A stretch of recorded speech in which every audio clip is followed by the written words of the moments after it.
مساء الخير مستمعينا ومستمعي راديو عيش حياتك في كل مكان. حلقة جديدة من برنامجكم الأسبوعي أكاونت. النهاردة انتوا زي ما انتوا عارفين، مش هقول النهاردة، كل أسبوع في أكاونت بنجيب أكاونت جديد. المرة دي أكاونت عنده طموح، لسه شباب، بيبتدي الحياة، بدأ حياته في مجال صعب شوية، لا صعب كتير.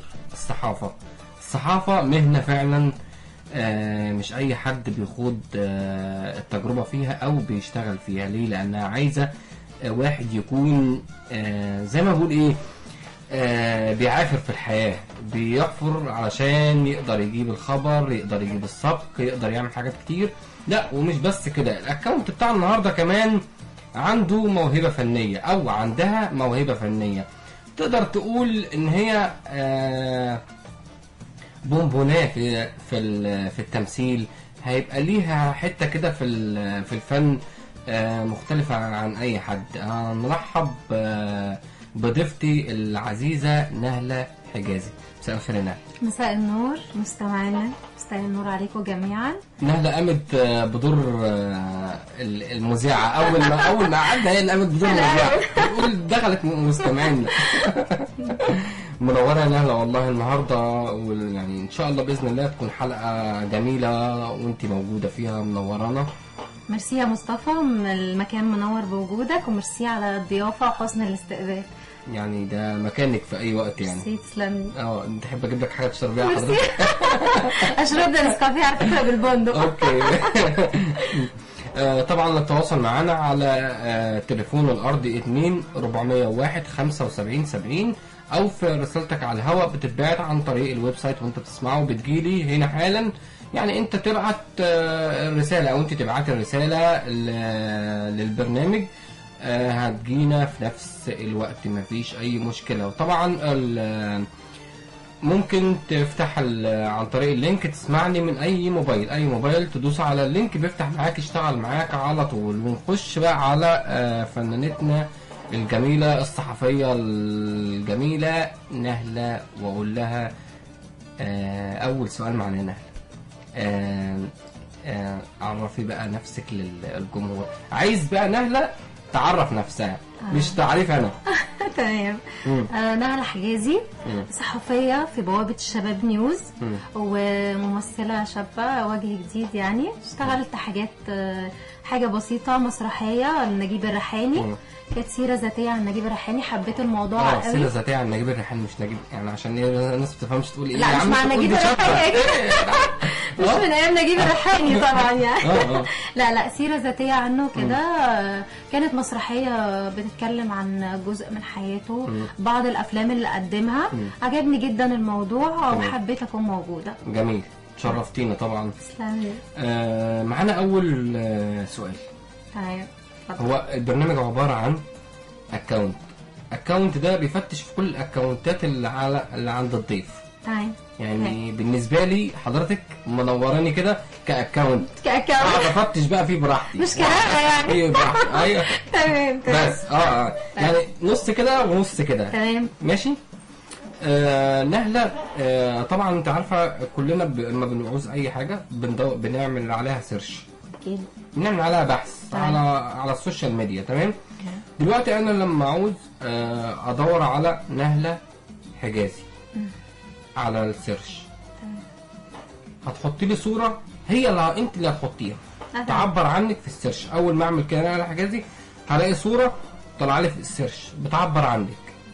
ايه هي؟ ممكن فراشة مثلا. عشان فراشة. ليه فراشة بقى؟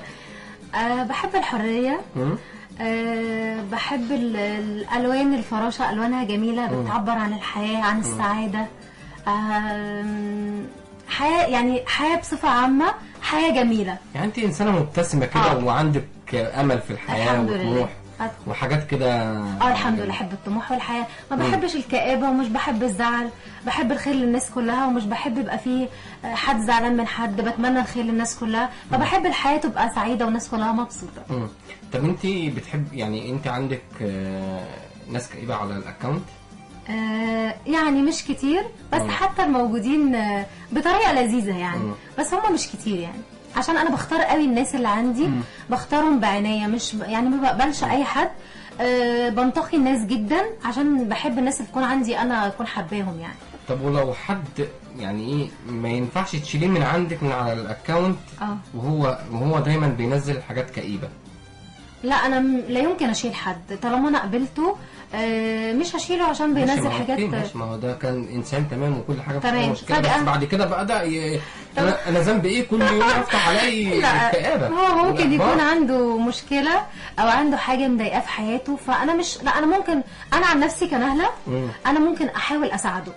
يعني ممكن ادخل اساله ايه انا بعمل كده فعلا. طب افرض ان هو عكس الشخصيه.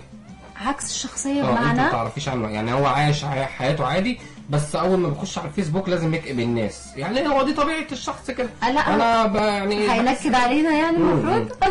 لا لان في ناس كتيره كده. لا اوكي، هنعمل نفسنا مش شايفينه، يعني ده اكونت واحد يعني مش كتير، فخلاص نعمل نفسنا مش شايفينه. طب بيأثر عليكي حاجه زي كده؟ هو مفيش شك ان اي بوست بينزل مثلا في سعاده او في نصيحه او في حاجه كلنا بنهتم او لو الحاجه دي بتعبر عنك فانت بتملها قوي او تبقى مركز معاها. ولو حاجه حزينه برضو بتمسك، مش هنقدر نقول حاجه غير كده يعني. بس عادي ممكن حاجه لو مش عجباني اعمل نفسي ما شفتهاش. طب هل كل الاشخاص بتصدقيهم؟ لا طبعا، انا ما بثقش في الناس بسهوله. يعني مثلا انت دلوقتي لقيتي فتحت الاكونت لسه قايمه، يعني مثلا بعد ما قمتي وفتحتي وبتاع ورشينا ميه والجو ده كله تمام، اهم حاجه رش الميه. صبحنا على الناس نهارنا ابيض. فجاه بقى ناخد بقى ايه كده شويه كده على الهوم بتاعنا، التايم لاين، نشوف بقى التايم لاين على ايه النهارده وكده. تمام. فلقيتي كذا حد كاتب حاطط صور وبوستات وحاجات كده كئيبه وغريبه شويه. تمام. فهل ده لو انت مثلا نازله عندك مثلا انترفيو، نازله رايحه مثلا خارجه مع حد من اصحابك، مع حد من البيت، ده بيأثر على نفسيتك؟ مثلا تقولي ايه اصل النهارده يوم كده باين من اوله كده مش كده؟ لا هو مش الفيس اللي هيأثر على نفسيتي ابدا. انا ممكن افتح الاقي كذا حاجه حزينه او في حاله وفاه او في حاجه، طبعا بتأثر، بس انا من الناس اللي بتقدر تعمل ستوب، يعني تقدر تفصل ما بين حاجه مزعلاها في حياتها او حاجه تانية ما بين الشغل ما ينفعش نخلطه بحاجه فيها مشاكل. لا طبعا انا ممكن اكون زعلانه من جوه قوي وحد قابلته بضحك في وشه وبتعامل عادي او بشوف شغلي، لا طبعا ما بيأثرش عليا، لا خالص. اكتر حاجه بتعملي عليها سيرش ايه على السوشيال ميديا عموما؟ يعني في شغلي حاجات كتير، في شغلي شخصيه معينه، حاجه معينه عايزه اكتب عنها فبعمل عليها بحث، في شغلي اكتر حاجه في شغلي. على اي ابلكيشن بتستعملي او على اي موقع بتستعملي السيرش اكتر؟ جوجل. هو بيجيب لك الحاجه المظبوطه. طبعا. طب وبالنسبه ابتدى يعني المفروض انت لما تعوزي شخصيه بتجيبيها من على الجوجل ولا بتجيبيها من على الفيسبوك او من على مثلا انستجرام؟ sometimes يعني مش دايما، احيانا كده وكده على حسب. طب انا لو قلت لك خيرتك ما بين ان احنا نشيل كل الحاجات اللي في الجاليري او نمسح الابلكيشن اللي على التليفون، تختاري انهي فيهم؟ ولا ده ولا ده. لا، عندك اختيار لازم تختاريه، يا تشيل الابلكيشن اللي على التليفون كله، يا اما تمسحي الجاليري كله. وعلى فكره لازم تحط نفسك ان ده هيبقى المفروض ان هو مفاجاه بدون علم مسبق.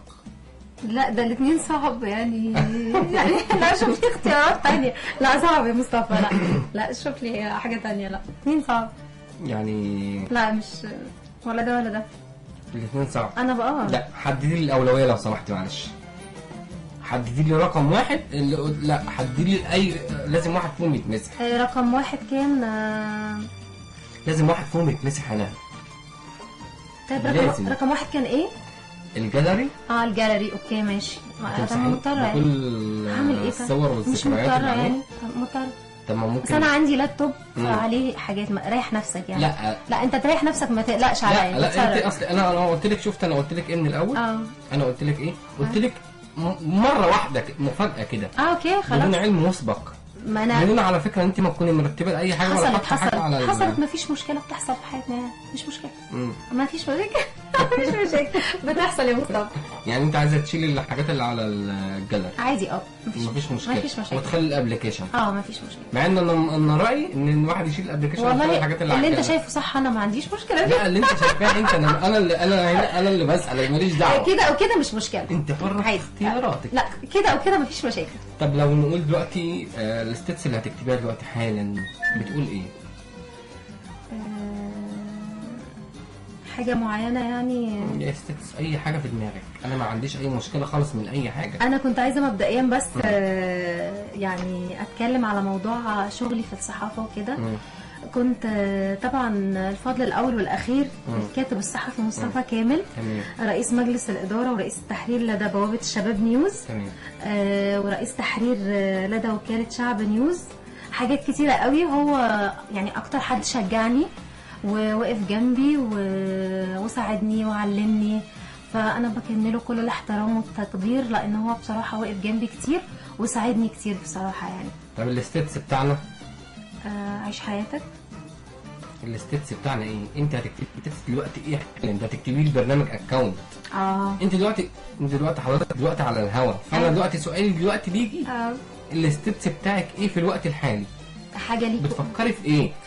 في البرنامج يعني. لا ما بفكرش في حاجه معينه. ما انا اسئلتي كلها عباره عن كده. انت بتفاجئني دايما يعني. الاكونت بتاعك ايه؟ عباره عن ستيتس، لايك، كومنت، ما اعرفش ايه، شير، ريتويت، كل حاجه.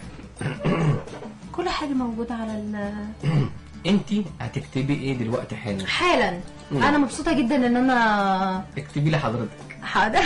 انا مبسوطه قوي ان انا في راديو عيش حياتك، والحلقه لذيذه ودمها خفيف جدا، ويا رب الحلقه تخلص على خير وكل الناس مبسوطه واستمتعت بالحلقه يعني. لا والله ما فيش اي الحلقه مالها زي الفل هي وجميله وكلام تمام يعني ما فيش اي مشكله خالص. تمام. يعني عندناش اي حاجه. تمام. طيب نخش بقى على اللي بعده. اللي بعده هدي اعصابك شويه بعد اذنك. ريلاكس. اوكي. ريلاكس خالص. احنا ريلاكس خالص. مفيش اي مشكله. تمام. طب دلوقتي احنا لو عايزين نعرف اسم الشهره يعني بتاعك، هتطلقي على نفسك ايه؟ بص، هو اسمي اصلا مميز. انا طبعا يعني دي اقل حاجه عندي. اسمي مميز لان اسمي نهله حجازي، فانا ما حبيتش ابدا ان انا اغيره. يعني انت عايزه يعني هو نهله حجازي. هو اوريدي انا اتعرفت خلاص باسمي نهله حجازي، والاسم الناس حباه قوي وسهل ومميز. من وانا طفله صغيره كان كل اصحابي والمدرسين يقولوا لي اسمك مميز، ينفع دكتوره، صحفيه، ينفع حاجه مهمه. طب لو احنا دلوقتي افترضنا ان احنا عايزين نحط مش هنحط الاسم ده وهنحط اسم تاني، بس يعني بكلمه واحده، يعني نغير حاجه من الاثنين؟ لا احنا مش هنخلي نهله حجازي. احنا ممكن نخليها مثلا اي حاجه تاني. نهله يعني حاجه مش اسم، مش يعني تشبيه لاسمك. تشبيه لاسمي. مش يعني مثلا ممكن زي مثلا حاجات الفيسبوك، اسير الصمت، اسير قصب، الحاجات دي كلها. لا بقى على فكره الحاجات دي اكتر حاجه يا جماعه بتضايقني جدا يعني. هو حاجه مهمه جدا. انا مش عارفه، قلبي المجروح ومش قادره انساك. ولا وفي حاجات تانية مش عايزين نتكلم فيها. وهموت يعني هتدمر، حرام عليكم بجد يعني. الحاجات دي اصلا انا ما بقبلهاش يعني. مبدئيا حد باعت لي اد من اكونت اسمه غريب او مش معروف، انا ما بقبلش الحاجات دي ابدا، لان بلاش يا جماعه اكتئاب لو سمحت منك. انا دلوقتي عايز اسم تاني. ممكن مثلا حب الحياه، حاجه برضو فيها تفاؤل. يعني لازم حاجه فيها طبعا ما شاء الله. طبعا يعني من ضمن الحاجات الرائعه بصراحه بالنسبه لي ان الاقي حد قاعد قدامي متفائل كده لا نونا دايما متفائله. انا يعني بحب ابقى متفائله، وحتى لو حاجه اهو يا سلام الكلام جاب بعض. نونا وقلت نونا. طب ليه ما اتقالتش؟ نونا دي دلع. انا بحبه، بس لا انا بحب الحياه، ما بحبش التشاؤم. بحب الناس تبقى ليه نتضايق. حتى لو زعلت من حاجه ما تاخدش اكبر من حجمها، يعني تاخد وقتها وخلاص على كده، لان الزعل مش هيفيد. طب لو انا قلت لك تديني ستيتس وصورة كأنك أول يوم في أولى ابتدائي، هتكتبي إيه؟ والصورة هتبقى إيه؟ أولى ابتدائي ما كانتش لسه يعني إيه؟ مفيش اختراع الفيسبوك أو ما كانش في أي حاجة، ممكن يكون اخترعوه بس ما كانتش لسه داخل. لا ما كانش في أي حاجة خالص، مش مهم. وانا كان اهم حاجه عندي هو لازم تقولي لي الستيتس ايه والصوره الصورة. ايه؟ الصوره دي واقعة حقيقية يعني. الصوره بنوته حلوه قوي، وتركيزي كله هكتب ان انا عايزه اقعد جنب حد اكون مبسوطه وانا قاعده جنبه، يعني بنوته تكون انا حد. يعني انت دلوقتي قفل باب الشقه خلاص، اتفضلي يا نهله اتكلي على الله على المدرسه. اديتك انا التليفون قلت لك يا نهله عاوزك بقى توصفي لي شعورك دلوقتي وانت نازله رايحه على المدرسه اولى ابتدائي، وتكتبي لي الستيتس دي وتحطي لي اي صوره على الستيتس. اكيد سعيده طبعا. هكتب ان انا سعيده اول يوم دراسه، وحاجه بقى جديده. اكيد بيبقى كلنا مبسوطين واحنا رايحين اول المدرسه، بس هي الموضوع كله اسبوع اسبوعين والموضوع بيتغير، بتبتدي تزهق انت رايح المدرسه اصلا. يعني انت هتكتبي اول حاجه هتكتبي ان انا سعيده طبعًا. جدا ان انا رايحه المدرسه النهارده. هو اسبوع بس يا جماعه، ومبسوط. وطبعا عشان بنصحى بدري بنكره كل حاجه في حياتنا. يعني مش هتدي حد مثلا يصورك تقول له صورني كده وانا شايله شنطه الكتب وبتاع لو على اليومين دول طبعا صورني طبعا اي حاجه سيلفي طبعا. صورني الدقائق بقى اي حاجه دلوقتي صورني، يعني طول الوقت صورني. طب احنا ناخد شير في السريع. احنا الشير بتاعنا اغنيه، ده غير الشير بتاعك انت اللي هتعمليه في الفاصل الجاي ان شاء الله معانا. اوكي تمام. ماشي. هناخد احنا معانا اول اغنيه، مش عارف احنا معانا اول اغنيه ايه بصراحه يعني. نعم احنا معانا اول اغنيه اسمها قلب واحد للمطرب هيثم مازن. هناخد الشير ماشي، وهنكمل معاكم في برنامج اكونت مع نهله حجازي اللي هي نونا. حركه نونا. اوكي.